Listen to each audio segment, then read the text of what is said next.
성부와 성자와 성령의 이름으로 아멘. 예수님과 어머니 하나 되신 성심을 통해 아버지 뜻 안에서 기도드립니다. 사랑하는 하나님 아버지, 오늘도 많은 순간 아버지와 완전히 용해되어 살아가지 못했던 수많은 그 빈 여백들을 회개하고 뉘우치는 마음으로 아버지께 이 기도를 봉헌드립니다. 그 여백 하나하나마다 사랑의 입맞춤을 드리오니 아버지 부디 너그러이 용서하여 주시고 부디 예수님과 어머니께서 온유와 겸손과 순종으로 하나 되어 완성하셨던 그 아름다운 고결한 사랑의 나라를 저희도 어서 빨리 완성할 수 있도록 자비를 베풀어 주시옵소서. 러시아에 진리의 빛 하나를 보내주시옵소서. 아버지께서 말씀하신 대로 회개가 일어나고 마음 안에 양심의 가책이 느껴질 수 있는, 혹은 그 주변에 그의 반기를 들고 일어설 수 있는 선의 세력을 하나 보내주시옵기를, 그리하여 아버지 말씀하신 대로 이 전쟁이 어서 빨리 종식될 수 있도록, 일개 개인의 탐욕과 야심 때문에 전체주의를 하거나 짓밟거나 억누르는 것은 그 어느 누구에게도 용납되지 않음을 깨달을 수 있도록 자비를 베풀어 주시옵소서. 이 모든 기도 우리 주 예수 그리스도의 이름으로 기도드리나이다. 아멘. 성부와 성자와 성령의 이름으로 아멘. 안녕하십니까? 하나님의 뜻 성교의 피아수녀입니다. 오늘도 여러분들과 함께 복음 안에 담겨져 있는 진리의 아름다운 질서, 진리의 빛의 나라 함께 학습해 보도록 하겠습니다. 2022년 3월 2일 재수요일입니다. 제일독서 요엘예언서 2장 12절에서 18절까지 말씀입니다. 주님의 말씀이다. 이제라도 너희는 단식하고 울고 슬퍼하면서 마음을 다하여 나에게 돌아오너라. 옷이 아니라 너희 마음을 찢어라. 주 너희 하나님에게 돌아오너라. 그는 너그럽고 자비로우니 분노에 더디고 자애가 크니 재앙을 내리다가도 후회하는 이다. 그가 다시 후회하여 그 뒤에 복을 남겨줄지 주 너희 하나님에게 바칠 곡식제물과 제주를 남겨줄지 누가 아느냐. 너희는 시온에서 뿔라파를 불어 단식을 선포하고 거룩한 집회를 소집하여라. 백성을 모으고 회중을 거룩하게 하여라. 원로들을 불러 모으고 아이들과 젖먹이들까지 모아라. 신랑은 신방에서 나오고 신부도 그 방에서 나오게 하여라. 주님을 섬기는 사제들은 성전 현관과 제단상에서 울며 아뢰어라. 주님, 주님 백성에게 동정을 베풀어 주십시오. 주님의 소유를 우색거리로 민족들에게 이야기거리로 넘기지 마십시오. 민족들이 서로 저들의 하느님이 어디 있느냐 하고 말해서야 어찌 되겠습니까? 주님께서는 주님 땅에 열정을 품으시고 주님 백성을 불쌍히 여기셨다. 주님의 말씀입니다. 하나님 감사합니다. 오늘 우리가 이 요엘 예언서를 올바르게 학습을 하고 나면요, 여러분은 사제 직분이 무엇을 해야 되는 직분인지를 아주 정확하게 아실 수 있습니다. 왜냐하면 오늘 요엘 예언서에 등장했거든요. 그렇기 때문에 이 관점이 여기 하나 딱 장착되잖아요, 사고방식 안에. 그러면 여러분은 이제 오늘 아버지가 요엘 예언자를 통해서 말씀하신 이러한 사제 직분을 똑바르게 수행하지 않는 사람을 보면 그 인식 체계가 발동을 해서 저거는 주님의 올바른 사제가 아니구나, 이렇게 알아보실 수 있는, 이것을 바로 분별이라고 하는 겁니다. 자, 그래서 오늘 우리가 일독서를 학습하는 가장 중요한 핵심 키포인트는 뭐냐? 도대체 사제 직분은 뭐 하는 직분인가? 이것을 명확하게 아는 것이 일독서 학습의 핵심 포인트입니다. 자, 첫 번째 줄을 보시면요, 주님의 말씀이다. 이제라도 너희는 단식하고 울고 슬퍼하면서 마음을 다하여 나에게 돌아오너라. 자, 이스라엘 백성이 하느님께 올바르게 반향을 못하였던 거죠. 그리고 이상한 우상 숭배나 하고, 이스라엘이 계속 그것을 반복적으로 하죠. 그렇죠? 혼나면 정신 차렸다가 다시 또 그게 발동했다가 혼나면 정신 차렸다가, 이게 역사의 반복이었잖아요, 이스라엘 백성의 반향에. 그러니까 지금 첫 줄은 하느님 아버지께 올바르게 반향하지 못한 이스라엘 백성을 두고 아버지께서 저렇게 말씀하시는 것이죠. 돌아오라고. 옷이 아니라 너희 마음을 찢어라. 주 너희 하나님에게 돌아오너라. 자, 마음을 찢어라. 옷을 찢는 건 그냥 형식적인 것이고, 마음을 찢는다는 건 처절하고 철저한 회개를 해야 되는 거죠.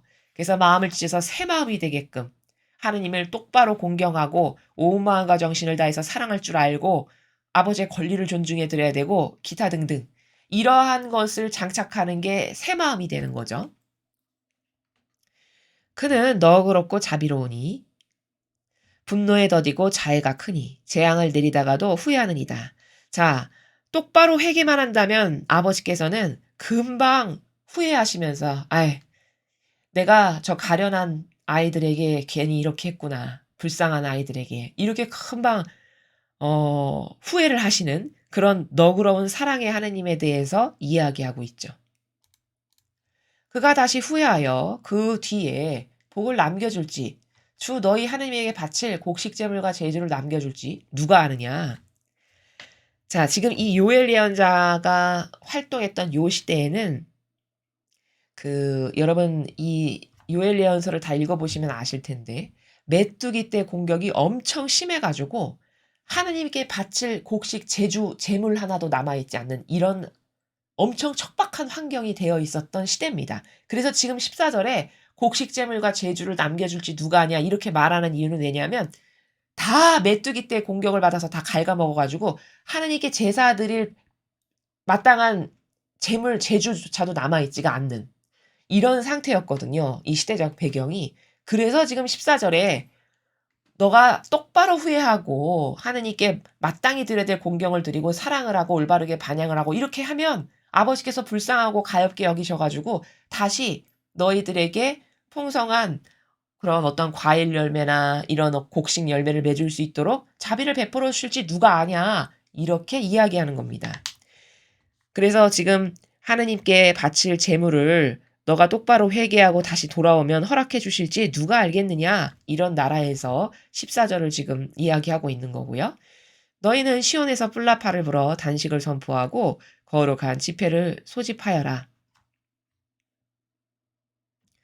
자, 회개하고 뉘우치는 이 단식을 선포해라 라는 말이 바로 그런 거죠. 지금까지 잘못했던 것, 하느님께 올바르게 하지 않았던 것, 권리 존중해드리지 않았던 것, 계명시키지 않은 것, 뭐 후회하고 뉘우쳐야 될 게 한두 가지가 아니죠. 그것을 위해서 너가 똑바로 단식을 선포하고 거룩한 집회를 소집해라. 백성을 모으고 회중을 거룩하게 하여라. 자, 백성을 모으고 회중을 거룩하게 해라. 회중을 거룩하게 해라가 무슨 말일까요? 하느님을 모시고 사는 백성답게 하느님께서 특별히 뽑았다라고 하는 선민 백성답게 그것에 걸맞는 그런 반향을 하는 백성으로 다시 깨끗해져서 다시 여기에 모여라. 이런 말이죠. 원로들을 불러 모으고 아이들과 젖먹이들까지 모아라. 다 하나도 예외 없이 다 불러 모으라는 말입니다. 젖먹이까지 오라고 했으니까요. 신랑은 신방에서 나오고 신부도 그 방에서 나오게 하라. 지금 막 장가간 신랑 신부도 예외 없이 다 나와서 회개하고 뉘우치고 올바르게 반영하고 잘못했습니다. 이렇게 해라. 이런 말이죠. 주님을 섬기는 사제들은 자 17절부터 여러분 잘 보십시오. 제가 서두에 오늘 요엘 예언서를 똑바로 배우면은 사제 직분이 뭐 하는 직분인가 무엇을 해야 되는 의무가 주어진 직분인가를 알 수 있다 말씀드렸죠. 17절에 나옵니다. 주님을 섬기는 사제들은 성전 현관과 제단 사이에서 울며 아뢰어라. 자, 사제라고 하는 직분을 가진 사람이면 성전의 현관과 제단 사이에서 울면서 눈물을 뚝뚝 흘리면서 이렇게 아뢰래요. 어떻게? 주님 백성에게 동정을 베풀어 주십시오. 주님의 소유를 우색거리로 민족들에게 이야기거리로 넘기지 마십시오. 민족들이 서로 저들의 하느님이 어디 있느냐 하고 말해서야 어찌 되겠습니까? 자, 이게 무슨 말일까요? 지금 뭘 하라는 거죠? 사제 직분이면은 이 백성이 지은 모든 죄, 그거를 다 끌어안고 마치 예수님께서 2000년 전에 우리를 위해서 전 인류의 죄악을 다 끌어안고 산 희생제물로 스스로 내어 바치셨죠. 아버지 뜻에. 그래서 그 내어 바치는 희생을 통해서 우리를 살리신 거잖아요. 그럼 사제다 하면 저도 예수님이 하신 그 산희생제물 하겠습니다. 이 의지와 원의로 주님 교회에 들어와야 되는 거거든요. 지금 17절에서 정확히 이야기하고 있죠. 그렇죠? 사제면 엉엉 울면서 누구를 울면서? 누구를 위해서? 자기를 위해서예요? 아니죠. 맡겨준 백성을 위해서 울라는 거예요. 즉 이 맡겨진 모든 백성이 지은 죄 제가 배상하고 보속하고 회개합니다. 말만 그럴 게 아니라 십자가의 길도 하고 묵주기도도 하고 고행긋기도 하고 이렇게 해서 그쵸? 그렇게 희생이 사실적으로 들어가 가지고 특히 지금 사순시기잖아요. 이 사순시기 때는 특별히 더 그것을 해야 되는 게 사제 직분이다. 그럼 마땅히 이 일은 이와 같은 의무라는 겁니다. 그걸 지금 17절에서 이야기하고 있는 거예요. 그래서 이 백성이 만약에 아버지 눈에 나 가지고 만약에 진짜 벌을 받아 가지고 망하게 됐다. 그럼 주변 모든 민족들이 '아니 저 하느님 믿는 백성이라더니 꼴 좋네. 아 하느님 믿어서 저렇게 되는 거야?' 이렇게 해서야 되겠습니까? 예를 들면 지금 그런 나라에서 이야기를 하는 거예요. 그러니 부디 노여움을 푸시고 제가 이들의 모든 죄를 다 배상하고 보속하는 이 희생을 드릴 테니까 저의 희생을 보시고 용서해 주세요. 이걸 하는 게 사제직이다라고 지금 17절에 이야기하는 거죠. 자, 이것은 사제가 도대체 무슨 일 하는 직분인가에 대해서 답해 주는 내용입니다. 너는 주인 정신을 갖고 너에게 내가 맡겨주고 보내준 양들이 있지. 그 맡겨주고 보내준 양들을 위해서 더 많은 회개와 배상과 보속을 하거라. 산 희생제물의 모범으로서. 이런 말씀이거든요. 이것은 여기만 나오는 게 아니라 이 정신을 어디서 찾아볼 수 있냐. 그래서 모세는 번번이 백성이 죄 지었을 때마다 백성이 나가서 아이고 그거 잘못했습니다. 용서해 주십시오. 이렇게 했습니까? 모세가 하느님 앞에 나아가 엎드려 무릎 꿇고 고개를 수그리고 하느님 잘못했습니다. 불쌍히 여기시고 용서해 주세요. 이렇게 했습니까? 모세가 그렇게 하죠. 보면은 그쵸? 출애굽기에 보면 나오잖아요. 그럼 엄밀히 말하면 모세가 지은 거 하나도 없잖아요, 죄. 다 백성이 지은 죄지. 불평불만 하라고 모세가 시켰나요? 가르쳤나요? 그거 아니죠. 그쵸? 그거 다 백성이 한 거거든요. 근데 그 리더라고 하는 그 직분이 그들을 이끌고 영적으로 하느님께 올바르게 이끌어가야 된다라고 하는 그 리더라고 하는 그 직분은 그렇게 그들을 대표하여 그들이 군림하고 권한을 행사하고 떽떽거리면서 야, 난 너보다 높은 사람이니까 내 말 들어야 돼. 이걸 하라고 뽑아놓은 게 아니라 그 모든 사람의 죄악을 다 짊어지고 하느님이 노여하시면 잘못했습니다. 다 제 부차리고 제 부족이니까 아버지 저를 혼내시고 이들을 불쌍히 여겨주세요. 이렇게 하라고 뽑아 놓으신 게 바로 리더고 사제다라는 겁니다. 또 아브라함도 보니까 소돔과 고모라가 망하게 생겼는데 그 소돔과 고모라하고 아브라함과 무슨 상관입니까? 이 자연법에서는 따져보면 아무 상관도 없는 거잖아요. 그쵸? 근데 그 망하게 해 주시지 마시라고 그냥 빌며 조아리며 그래도 한 명이라도 의인이 있으면은 아버지 불쌍히 여기셔서 용서해 주세요. 그 하느님 믿는 백성인데 그렇게 망했다라고 하면 되겠습니까? 이렇게 하죠. 이렇게 아뢰죠. 이게 다 무슨 정신에서 반로된 거죠? 지금 올바른 도대체 리더가 무엇을 해야 되는 사람이고 사제라는 사람이 무엇을 해야 되는 사람인지를 정신세계 안에 올바른 관념이 딱 있는 거죠. 그래서 그렇게 올바른 반향을 과거 구약의 리더들을 보면 하고 있음을 우리가 발견할 수 있죠. 똑같은 관점에서 지금 17절에서 이야기하고 있는 겁니다.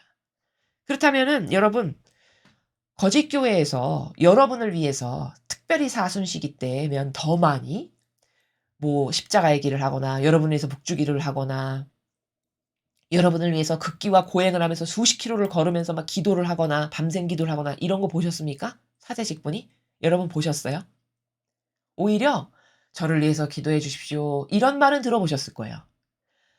저는 부족한 인간이니까 잘 살아야 되니까 저를 위해서 기도해 주십시오." 이런 말은 많이 들어보셨죠. 그쵸? 그럼 도대체 이것은 이 신적 질서와 얼마나 다릅니까? 완전히 다르죠. 그쵸? 완전히 다릅니다. 완전히 정반대예요. 그런데 그런 것에 대해서 반감도 가질 수 없어요.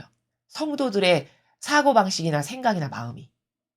왜? 그게 그냥 익숙하거든요. 수십 년 동안 그 정서와 문화에 깊이 길들여져서 살아와 가지고 그렇게 이 양들을 위해서 내어 바치는 직분이 사제 직분인데 내어 바치기는커녕 여러분에게 무리한 걸 요구하고 여러분을 찍어 누르고 여러분 위에 군림하고 이분법 신분질서로 나는 사제 명령하는 사람 너네들은 내 말 다 들어야 되는 존재 이렇게 살아도 하나도 반감이 안 들어요. 그럼 왜 그럴까요? 여기가 마비된 거죠. 올바른 사고방식이 이 진리에 근거한 신적 질서에 근거한 올바른 사고방식이 없다 보니까 그냥 여태까지 그래 왔으니까 당연한 거 아닌가? 예를 들면 이렇게 생각을 할 정도로 심각한 수준에 온 거죠. 그래서 오늘 이 요엘 예언서를 보면 사제 직분이 도대체 무엇하는 직분인가 하는 것을 17절에서 정확하게 알 수 있어요. 정확하게. 그들을 위해서 울래요. 심지어 아버지께서. 이렇게 회개를 하라는 거예요. 그 맡겨진 양들을 위해서 대신 울 정도로. 그러면 이런 정신과 얼마나 다릅니까? 이 거짓 교회의 정신이. 완전히 다른 걸 아시겠습니까? 그렇게 다른데도 계속 맹종하고 동조하면은 그게 과연 지성을 갖고 있는 인간이 할 수 있는 사고방식인가? 이걸 좀 생각해 봐야 된다는 사실이죠. 그래서 이런 상황에 이런 말씀을 주셨다. 아버지께서. 그러면 똑같은 상황이면 똑같은 원리가 적용된다고 제가 누누이 말씀드렸죠. 똑같은 법칙이 적용되니까 똑같이 망할 거고 똑같이 벌 받을 거고 똑같이 징벌이 떨어질 거다. 제가 이렇게 누누이 말씀드렸죠. 왜? 성경은 불변의 법칙이기 때문에 그래요. 성경에 나오는 질서의 그 원리들은. 그래서 이건 법칙이기 때문에 지금 이런 정신으로 안 산다. 그럼 그것은 여기서 다 갚지 않았어. 그럼 반드시 죽고 나서 뜨거운 불에 가서 갚아야 될 것이고 아무튼 간에 여기서나 죽어서나 반드시 그것을 다 갚는 것을 아버지께서 물으실 것이다. 이게 진실이고 진리다라는 것이죠. 그래서 이러한 모범과 다른데도 불구하고 가짜에게 계속 양식을 대어주면 사탄에게 동조하고 협력한다라는 이 진실을 여러분은 반드시 깨닫고 올바르게 반영하셔야 된다라는 것을 정리해서 말씀드립니다. 자, 계속해서 복음 말씀 보시겠습니다. 마태오복음 6장 1절에서 6절, 16절에서 18절까지 말씀입니다. 주님 영광 받으소서. 그때 예수님께서 제자들에게 말씀하셨다. 너희는 사람들에게 보이려고 그들 앞에서 의로운 일을 하지 않도록 조심하여라. 그러지 않으면 하늘에 계신 너희 아버지에게서 상을 받지 못한다. 그러므로 네가 자선을 베풀 때는 위선자들이 사람들에게 칭찬을 받으려고 회당과 거리에서 하듯이 스스로 나팔을 불지 마라. 내가 진실로 너희에게 말한다. 그들은 자기들이 받을 상을 이미 받았다. 네가 자선을 베풀 때는 오른손이 하는 일을 왼손이 모르게 하여라. 그렇게 하여 네 자선을 숨겨두어라. 그러면 숨은 일도 보시는 네 아버지께서 너에게 갚아주실 것이다. 너희는 기도할 때 위선자들처럼 해서는 안 된다. 그들은 사람들에게 드러내 보이려고 회당과 한길 모퉁이에 서서 기도하기를 좋아한다. 내가 진실로 너희에게 말한다. 그들은 자기들이 받을 상을 이미 받았다. 너는 기도할 때 골방에 들어가 문을 닫은 다음 숨어 계신 내 아버지께 기도하여라. 그러면 숨은 일도 보시는 내 아버지께서 너에게 갚아주실 것이다. 너희는 단식할 때 위선자들처럼 친통한 표정을 짓지 마라. 그들은 단식한다는 것을 사람들에게 드러내 보이려고 얼굴을 찌푸린다. 내가 진실로 너희에게 말한다. 그들은 자기들이 받을 상을 이미 받았다. 너는 단식할 때 머리에 기름을 바르고 얼굴을 씻어라. 그리하여 네가 단식한다는 것을 사람들에게 드러내 보이지 말고 숨어 계신 내 아버지께 보여라. 그러면 숨은 일도 보시는 내 아버지께서 너에게 갚아주실 것이다. 주님의 말씀입니다. 그리스도님 찬미합니다.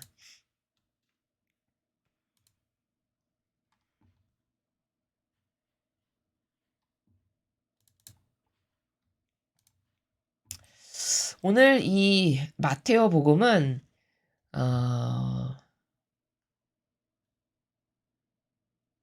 전체를 관통하는 원리는 딱 하나인데요. 그거는 뭐냐면은 지금 이 말씀이죠. 여러 가지의 비유를 드셨지만 전체를 관통하는 꿰뚫는 원리는 하나예요. 드러난 것. 그렇죠? 사람들 앞에 드러난 것. 그건 천상에 가서 받을 상이 없다라는 거죠. 그렇죠? 그러면은 왜 드러난 것은 천상에 가서 그 상급을 못 받는가? 그거는 무슨 원리 때문에 그런 거냐면 우리는 하느님 앞에 모두가 유일성이죠. 하느님은 절대성이시고요. 그러면 절대성과 유일성 간의 진정한 사랑 관계라는 것은 뭐냐? 하나님께만 보여드리는 유일성이어야 된다는 거예요. 그거는 어떻게 이해하면 더 쉽냐면 여러분 부정 탄다는 얘기 들어보셨죠? 부정 탄다. 부정 탄다는 거는 뭐죠, 원리가? 남 앞에 이렇게 다 드러났어요. 뭔가 이렇게 벌려지고 드러났어요. 그런 걸 부정 탄다고 하죠. 그쵸? 그러면 그것은 부정 탔기 때문에, 즉 불순물이 끼어들었기 때문에 순결하지 못하기 때문에 하느님께 드릴 수가 없어요. 이해되십니까? 이런 거거든요. 그렇기 때문에 하느님과 우리는 각각 개개인의 고유한 1대1의 절대성과 유일성의 관계예요. 영성의 관계가. 그러면 그 절대성과 유일성이 아름다운 거룩한 사랑으로 하나 되는 그 관계성에서는 각자 고유하고 독자적인 것이거든요. 그 사랑의 종류가 다 사람마다 다르게. 그럼 그 고유하고 독자적인 것을 하나님 아버지께만 살짝 예쁘게 이렇게 보여드리는 것이 유일성이 살아가야 될 올바른 나라다라는 거죠. 근데 이것은 아주 쉽게 이해하려면 이런 거예요. 여러분이 예를 들어 어떤 남녀 간에 사랑하는 관계인데 여러분에게 선물을 줄 거를 먼저 다른 사람 앞에 다 까서 벌려놓고 막 다 보여주고 펼쳐놓고 이렇게 했어요. 그리고 와서 그 선물을 여러분에게 줬어요. 그러면 왠지 찜찜하고 별로시죠.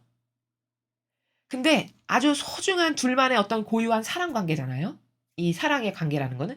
그래서 아주 꽁꽁 숨겨놨다가 아주 소중하게 간직해서 포장도 가장 예쁜 걸로 정성스럽게 해가지고 여러분 생일날 여러분만 알게 조용한 둘만의 장소에서 짠 하고 이렇게 여러분에게 선물을 줬어요.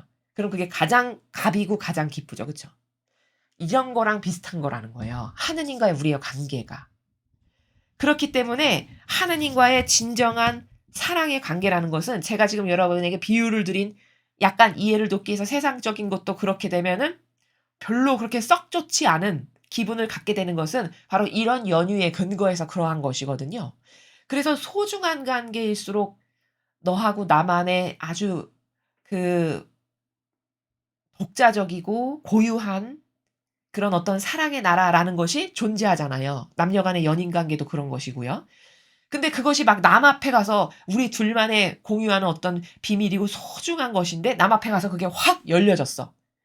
그러면 그거 참 기분 별로고 아주 기분 망치는 이런 거거든요. 그런 걸 바로 부정탔다라고 이렇게 이야기를 해요. 영적으로는. 그래서 지금 말씀하시는 모든 나라가 다 사람 앞에 드러난 거죠. 그 모든 선행이. 그쵸? 나 이런 사람이야. 나 너하고는 차원이 달라. 나 이런 존재야. 나 이런 급은 돼. 해서 남 앞에 다 벌려지고 까발려지고 열려지고 오픈되고 해서 다 드러난. 그래서 남이 다 본. 이런 거죠. 그러면 이건 뭐냐? 다 점 찍은, 다 부정이 탄 거예요. 그럼 그렇게 부정 탄 거를 하느님을 사랑해서 이런 거 했어요. 이렇게 해서 죽고 나서 천상의 나라에 가져가면 그걸 하느님께서 기쁘게 받으신다? 안 받으신다. 왜? 부정 탔기 때문에. 이런 원리를 지금 마테오복음을 통해서 말씀하시는 거다라는 겁니다. 이해가 되시죠? 모든 예가 다 지금 그래요. 뭐 사람들에게 보이려고 그들 앞에서 의로운 일 하지 않도록 조심해라. 그러지 않으면 하늘에 계신 너희 아버지 상을 못 받는다. 지금 예수님께서 제자들에게 두고 하시는 말씀인데 이건 왜냐면은 왜 제자들에게 이런 말씀을 하시는 거냐면은 이 너머에 있는 예수님의 의중은 어떠하신 거냐면 이미 바리사이법 학자가 남에게 보여지는 거 처세 처신 이걸 너무 중시하고 살아왔던 거거든요. 지금까지. 그러니까 그 위선자적인 작태에 아주 신물이 나신 거예요. 그게 뭔지도 모르고 영적으로 그게 얼마나 추잡하고 더러운 건지도 모르고 그걸 계속 하면서 사니까 제자들에게 얘들아 너희는 절대 그렇게 살면 안 된다. 예를 들면 지금 그런 어떤 지침을 가르쳐 주시는 그런 나라예요. 그런 행간의 나라에서 지금 말씀하시는 거거든요. 그렇기 때문에 지금 교육을 하나하나 여러 가지 예를 드시면서 말씀하시는 건데 너 의로운 일을 하려고 그러면은 절대 사람들 앞에 보여지고 그게 드러나게끔 하지 말아라. 너 그러면 하늘나라에 가서 절대 하느님한테 상 못 받아. 왜? 드러났으면 부정 탔으니까. 그럼 그 부정 탄 걸 감히 하느님께 가져다가 보여드리면서 "저 상 주세요. 아버지 사랑해서 이런 거 했어요." 이렇게 한다. 그거는 인간도 순결의 정신이 있는 사람은 그런 걸 찝찝하게 생각하고 싫어해요. 그쵸? 인간도 올바른 사고방식이 있는 사람이면 나하고의 사람 관계 있는 사람이 남에게 뭔가를 다 이미 보여주고 벌려놓은 상태에서 다시 갖고 와서 나한테 준다? 그걸 싫어한다고요. 순결 정신이 있는 사람이면. 그 하느님은요? 하느님은 더 하시겠죠. 그쵸? 그렇기 때문에 너는 상을 못 받아. 지금 이렇게 말씀하시는 거거든요. 그다음 보시면 그러면 네가 자선을 베풀려고 해. 너가 어떤 하느님을 사랑해서 하느님을 사랑하는 마음으로 착한 일을 하고 싶어. 그러면 위선자들이 이렇게 나오죠, 지금. 위선자들이 칭찬받으려고 회당에서 거리에서 하듯이 너 스스로 나팔을 불지 마라. 여러분 왜 이런 사람 있죠? 세상 살다 보면 공치사한다 그러죠, 우리가 세상 단어로. 자기가 뭐 하고 나서 그냥 공치사하는 별일 하지도 않았는데 엄청 힘든 척하는 예를 들면 뭐 이런 제스처 이런 거 이런 나라, 이런 행간의 나라, 이게 다 나팔을 부는 나라거든요. 이거 영적인 걸 너무 몰라서 그 행간에서 사는 거예요. 그걸 하는 순간 다 쏟아버리는 겁니다. 아무리 착한 일을 억만배했어도. 바닥에다 다 쏟아버리는 일을 자기가 하는 거예요. 몰라서 그렇게 하는 거거든요. 지금 예수님께서 너 스스로 나팔 불지 마라. 쉽게 말하면 세상적 단어로 바꿔서 말하면 너 생색내거나 공치사하지 말어라. 그러면 너는 하늘나라 가서는 하나도 상 못 받아. 왜? 다 부정 타서 벌려졌으니까. 사람들 앞에서. 자, 보세요. 저는 이런 존재예요. 해서 사람들이 봤으면 그게 부정 탄 거예요, 영적으로. 이해되시죠? 그러면 상 못 받는다. 그러니까 네가 자선을 베풀 때는 오른손이 하는 일을 왼손이 모르게 해라. 그렇게 해서 네 자선을 숨겨두렴. 그러면 숨은 일도 다 하시거든. 너 아버지는 인간만 모른다고 생각하지? 그러니까 너에게 다 네가 죽고 나면 다 갚아주실 거야. 이런 말씀이시죠. 너희는 기도할 때 위선자처럼 해서는 안 된다. 자, 또 다른 비유를 드시는 거예요. 같은 원리인데.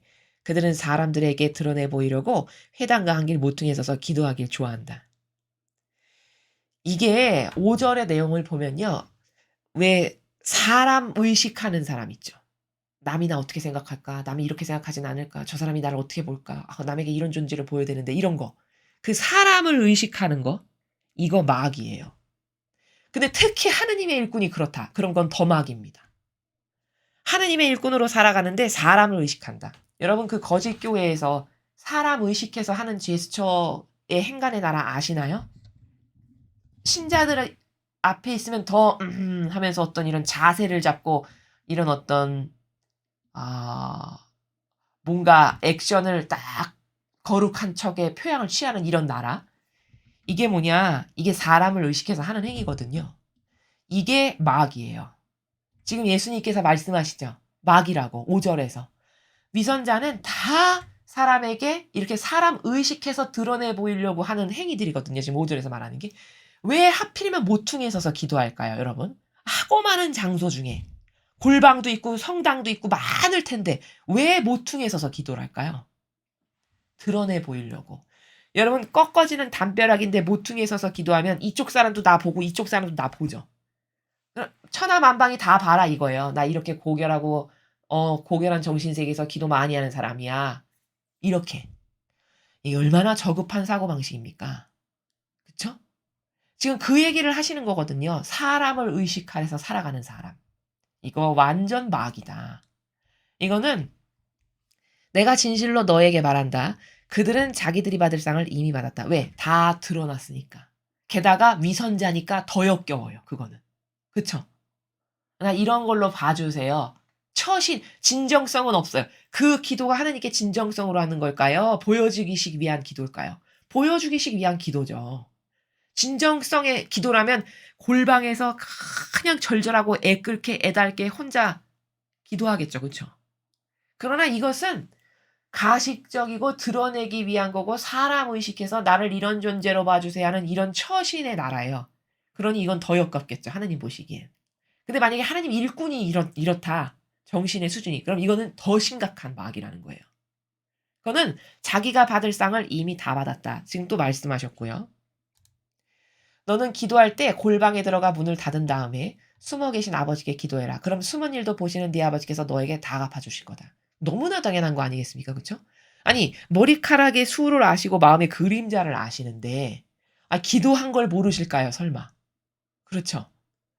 그럼 이렇게 진정 어린 마음에서 진실성에서 정직하게 기도하는 사람이면 6 절처럼 기도할 거라는 거예요. 그러나 그렇지 않은 모든 어떤 요식행위, 가식적인 거, 위선자적인 작태, 남 의식하는 거 이런 것은 앞에서 지금 예수님께서 비유해서 말씀하신 것처럼 마치 모퉁이에 서서 남을 의식해서 하는 처신과 처세의 나라. 이런 건 다 하느님의 일꾼 아니고 마귀다라는 겁니다. 너희는 단식할 때 위선자들처럼 침통한 표정을 짓지 마라. 그들은 단식한다는 것을 사람들에게 드러내 보이려고 얼굴을 찌푸린다. 내가 진실로 너에게 말한다. 그들은 자기들이 받을 상을 이미 받았다. 이것도 뭐죠? 16절도 남 의식하는 거. 그리고 공치사하는 나라. 그렇죠? 공치사하는 사람 이런 거 잘하죠. 그렇죠? 이 공치사 스스로 나팔 부는 거 아까 말씀하신 그런 나라예요. 이것도. 너는 단식할 때 머리 기름을 바르고 얼굴을 씻어라. 자, 오히려 더 깨끗이 하라고 하세요. 아무도 모르게. 하나님께만 보이려고. 바로 요게 뭐냐면 사랑 관계는 이렇게 절대성과 유일성의 사랑 관계는 비밀로 둘 사이에 아주 아름다운 고유성이 존중돼야지 이게 만약에 드러났다. 그럼 그것이 부정을 타면서 하느님께 절대 온전한 것으로 봉헌 드릴 수 없게 된다는 것을 17절에서 말씀하시는 거예요. 그리하여 네가 단식한다는 것을 사람들에게 드러내 보이지 말고 숨어 계신 내 아버지께 보여라. 그러면 숨은 일도 보시는 내 아버지께서 너에게 갚아주실 것이다. 자, 이렇게 말씀을 하셨습니다. 그러니까 오늘 이 복음 말씀은 신적 질서 중에 사랑 관계, 절대성과 유일성의 사랑 관계라는 것은 어떠해야 하는가에 대해서 이 복음에서 아주 상세한 예를 들어서 예수님께서 가르쳐 주시는 나라다라는 것이고요. 그 다음 요엘 예언서는 도대체 사제 직분은 무엇하라고 세워주신 직분인가? 라는 것에 대해서 아주 디테일하게 적어 놓았죠. 그렇죠? 그리고 훌륭한 하느님의 리더들은 다 이미 그렇게 살았다는 거, 성경에서 확인할 수 있다는 것을 여러분에게 입증시켜서 말씀드렸습니다.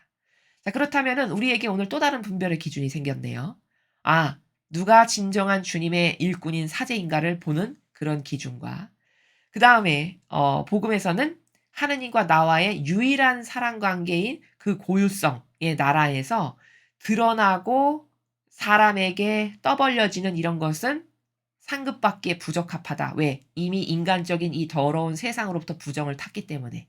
이래서 아주 그 유일성이 가장 아름답게 아버지께만 보여드리는 나라. 그래서 아까 골방에서 기도해라라고 말씀하신 예를 들자면 그런 차원에서 우리 각자가 하느님께 아름다운 사랑을 드릴 때 그럴 때 그것이 천상에 가기에 합당하다. 그 밖에 다른 모든 것은 다 남을 의식해서 하거나 나를 드러내기 위해서거나 혹은 공치사하기 위해서거나 이런 기타 등등 마귀가 이미 끼어들은 거죠. 이게 마귀가 이렇게 끼어들은 거를 부정탔다라고 한 거예요. 그렇게 해서 마귀가 끼어들었기 때문에 그것은 천상의 나라에 절대 가져갈 수가 없다. 그러니까 이런 거죠. 기껏 열심히 선행했는데 하나도 천상의 나라에 가져갈 건 없는 너무나도 비효율적인 이런 것을 하게 되는 경우가 우리가 속아서 더 이상 그렇게 돼서는 안 되겠다라는 것을 여러분에게 정리해서 말씀드립니다.